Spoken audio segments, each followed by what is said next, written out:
Hello all, welcome back to my channel. It's me Yashu.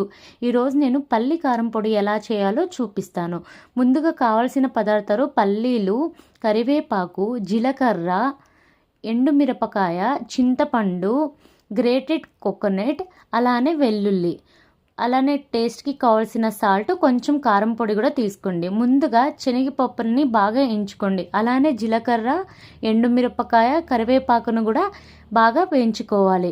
తర్వాత చింతపండు కూడా కొంచెం వేయించుకున్నాక పల్లీల పైన పొట్టు మొత్తం తీసేసి కొంచెం కొంచెమే ఒక్కొక్కసారి మిక్సీలో కొంచెం కొంచెమే పౌడర్గా కొట్టుకోవడం అండి. ఇలా కొట్టేసుకొని ఒక 1 or 2 hours మనం దాన్ని ఫ్యాన్ కింద కొంచెం డ్రై చేయనివ్వాలి.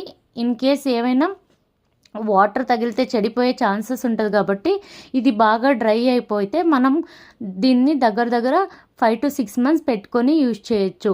ఇలా నేను ఎలా అయితే గ్రైండర్లో వేస్తున్నాను, ఇక్కడ మిక్సీలో వేస్తూ ఉన్నానో ఇలా కొంచెం కొంచెం వేసి మిక్సీ పట్టించుకొని మొత్తం పౌడర్ని ఒకసారి కలిపేయడమే అండి.